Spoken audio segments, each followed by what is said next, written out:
ಒಡೆಯರ್ ಸಂಸ್ಥಾನದ 24ನೇ ಮಹಾರಾಜರು ನಾಲ್ವಡಿ ಕೃಷ್ಣರಾಜ ಒಡೆಯರು. 1895ರಿಂದ 1940 ತನಕದ ಆಳ್ವಿಕೆ ಅವರದ್ದು. ಲಿಸ್ಟ್ ಓದ್ತಾ ಹೋದ್ರೆ ತುಂಬ ದೊಡ್ಡದಾಗುತ್ತೆ. ಸುಮ್ಮನೆ ಒಂದಷ್ಟು ಇಂಪಾರ್ಟೆಂಟ್ ಪಾಯಿಂಟ್ಸ್. ಅವ್ರ ಕಾಲಘಟ್ಟದಲ್ಲಿ ಏನೇನಾಯ್ತಪ್ಪ ಅಂತ.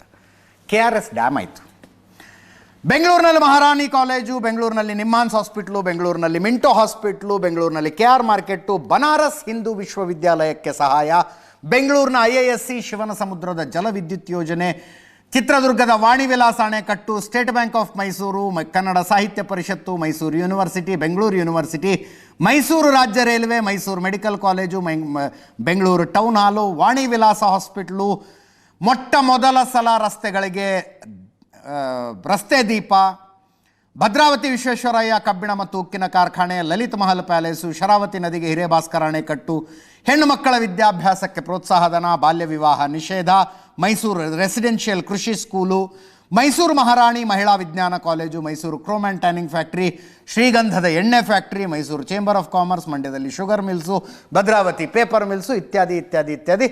ಲಿಸ್ಟ್ ತುಂಬ ದೊಡ್ಡದಾಗ್ತಾ ಹೋಗುತ್ತೆ. ಅನೇಕರು ಕೇಳ್ತಾರೆ, ಏನು ಅವ್ರ ಅಪ್ಪನ ಮನೆಯಿಂದ ದುಡ್ಡು ತಂದಿದ್ರಾ ಅಂತ. ಈ ಪ್ರಶ್ನೆ ಎಲ್ಲರಿಗೂ ಅನ್ವಯ. ಈ ಪ್ರಶ್ನೆ ಎಲ್ಲರಿಗೂ ಅನ್ವಯ. ಯಾರು ಯಾರಪ್ಪನ ಮನೆಯಿಂದ ದುಡ್ಡು ತಂದು ಮಾಡೋದಿಲ್ಲ.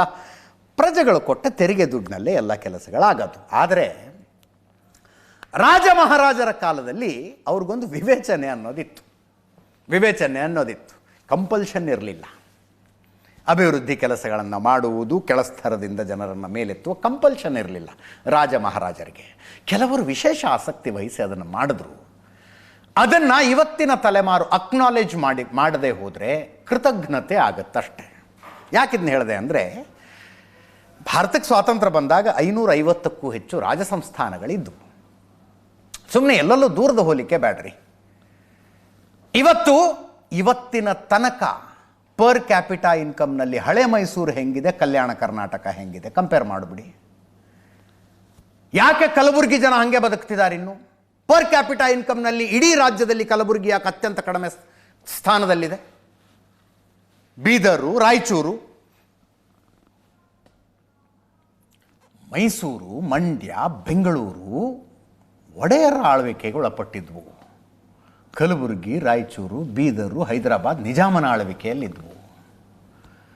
ಹೈದರಾಬಾದ್ ನಿಜಾಮ ಮೊನ್ನೆಲ್ಲ ನೋಡ್ತಾ ಇದ್ದೆ ನಾನು, ಇಡೀ ಪ್ರಪಂಚದ ಇತಿಹಾಸದಲ್ಲಿ ಆಗಿ ಹೋದ ಆಗರ್ಭ ಶ್ರೀಮಂತರು. ಈಗ ಪ್ರೆಸೆಂಟ್ ಅಲ್ಲ, ಅಥವಾ ಹೈದರಾಬಾದ್ ನಿಜಾಮ ಬದುಕಿದ್ದ ಕಾಲಘಟ್ಟ ಅಲ್ಲ. ಪ್ರಪಂಚದಲ್ಲಿ ದುಡ್ಡು ಅನ್ನುವುದನ್ನು ಎಣಿಸೋದಕ್ಕೆ ಶುರು ಮಾಡಿದಾಗಿನಿಂದ ಆಧುನಿಕ ಜಗತ್ತಿನ ಇತಿಹಾಸದ ತನಕ ಪ್ರಪಂಚದ ಇತಿಹಾಸದಲ್ಲೇ ಅತ್ಯಂತ ಆಗರ್ಭ ಶ್ರೀಮಂತರ ಪಟ್ಟಿ ತೆಗೆದ್ರೆ 13ನೇ ಸ್ಥಾನದಲ್ಲಿ ಹೈದರಾಬಾದ್ ನಿಜಾಮ ಬರ್ತಿದ್ದಂತೆ. 13ನೇ ಸ್ಥಾನದಲ್ಲಿ. ಆತನೂ ರಾಜನೇ ಆಗಿದ್ದ. ಡ್ಯಾಮ್ ಕಟ್ಟಬಹುದಾಗಿತ್ತು, ಆಸ್ಪತ್ರೆಗಳನ್ನು ಕಟ್ಟಬಹುದಾಗಿತ್ತು, ಸಾಮಾಜಿಕ ಪಿಡುಗುಗಳನ್ನು ನಿಷೇಧಿಸಬಹುದಾಗಿತ್ತು, ಮೀಸಲಾತಿಯನ್ನು ಆತನೂ ಕೊಡಬಹುದಾಗಿತ್ತು. ಆದರೆ ಆ ರಾಜ ತನ್ನ ಐಷಾರಾಮಕ್ಕಾಗಿ ಜನರ ರಕ್ತವನ್ನು ಹೀರಿ ತನ್ನ ಖಜಾನೆ ಭರ್ತಿ ಮಾಡಿಕೊಂಡ. ಪ್ರಪಂಚದಲ್ಲಿ ಆಗಿ ಹೋದ ಶ್ರೀಮಂತರ ಪೈಕಿ 13ನೇ ಸ್ಥಾನದಲ್ಲಿ ಆತ ಉಳ್ಕಂಡ. ಮೈಸೂರಿನ ಮಹಾರಾಜರು ಜನರಿಗೋಸ್ಕರ ಖರ್ಚು ಮಾಡಿದ್ರು. ಯಾರು ಯಾರಪ್ಪನ ಮನೆಯಿಂದನೂ ತರ್ತಿರಲಿಲ್ಲ. ಪ್ರಜಾಪ್ರಭುತ್ವದಲ್ಲಿ ಆಗಲಿ, ರಾಜಪ್ರಭುತ್ವದಲ್ಲಿ ಆಗಲಿ, ಯಾವ ರಾಜರು ಏನು ಮಾಡಿದ್ರು ಅನ್ನೋದರ ಕೃತಜ್ಞತೆಯನ್ನು ವ್ಯಕ್ತಪಡಿಸದೆ ಹೋದರೆ ಸಮಾಜ ಸರಿ ಅನ್ನಿಸ್ಕೊಳ್ಳೋದಿಲ್ಲ ಅನ್ನೋದಷ್ಟೇ ನನ್ನ ಕಳಕಳಿ ಇರೋದು. ಇಬ್ಬರು ರಾಜರ ಹೋಲಿಕೆಯನ್ನು ಕೊಟ್ಟೆ ನಾನು. ಯಾಕೆ ಈ ಭಾಗ ಹಿಂಗಿದೆ, ಯಾಕೆ ಆ ಭಾಗ ಹಂಗಿದೆ, ಯಾಕೆ ಇವತ್ತಿನ ತನಕ ಶಿಕ್ಷಣದಲ್ಲಿ ಅಲ್ಲಿನ ಜನರನ್ನ ಮೇಲೆತ್ತೋದಕ್ಕಾಗ್ತಿಲ್ಲ, ಯಾಕೆ ಅಸ್ಪೃಶ್ಯತೆ ಇವತ್ತಿಗೂ ಅಲ್ಲಿ ಅಷ್ಟರ ಮಟ್ಟಿಗೆ ತಾಂಡವವಾಡುತ್ತೆ, ಯಾಕೆ ಪರ್ ಕ್ಯಾಪಿಟಾ ಇನ್ಕಮ್ ಅಲ್ಲಿ ಘಟಾನುಘಟಿ ರಾಜಕಾರಣಿಗಳಾಗಿ ಹೋದರೂ ಕೂಡ ಏನು ರಾಜಕಾರಣಿಗಳು ಬಡವರಿದ್ದಾರ ಅಲ್ಲಿ? ಒಬ್ಬರಿಗಿಂತ ಒಬ್ಬರು ಶ್ರೀಮಂತರಿದ್ದಾರೆ, ಒಬ್ಬರಿಗಿಂತ ಒಬ್ಬರು ದೊಡ್ಡ ದೊಡ್ಡ ಸಂಸ್ಥೆಗಳಿದ್ದಾವೆ, ಸಾವಿರಾರು ಕೋಟಿಗಿದ್ದಾರೆ ಒಬ್ಬೊಬ್ಬರು. ಜನ ಯಾಕೆ ಹಂಗೆ ಬದುಕ್ತಾ ಇದ್ದಾರೆ? ಹೈದರಾಬಾದ್ ನಿಜಾಮ ರಕ್ತ ಹೀರಿದ್ದರ ಪರಿಣಾಮ ಇನ್ನೂ ತನಕ ರಕ್ತಹೀನತೆಯಿಂದ ಜನ ಬಳಲೋ ಹಾಗಾಗಿದೆ ರಿಯಲ್ಲಿ ಪರಿಸ್ಥಿತಿ. Malnutrition is highest there.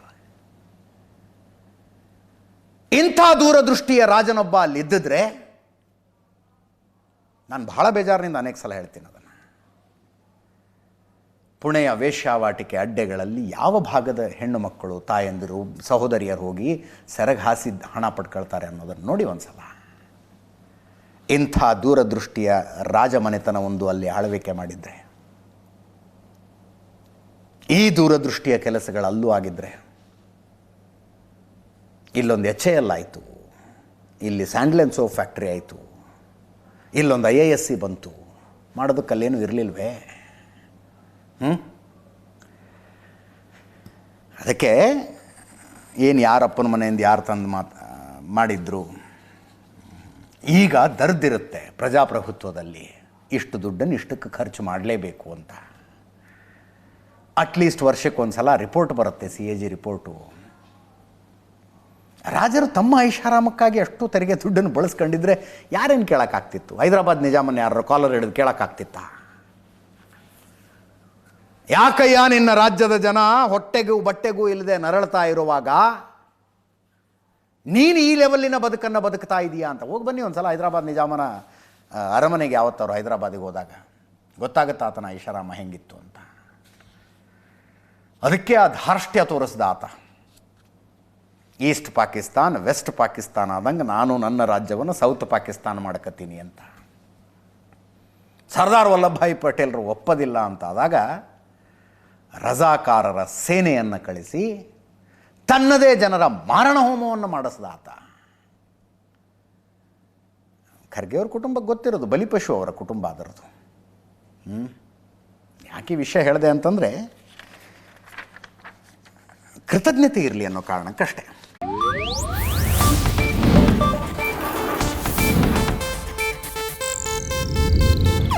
ಇದು ಏಷ್ಯಾನೆಟ್ ನ್ಯೂಸ್ ನೆಟ್ವರ್ಕ್ ಪ್ರಸ್ತುತಿ.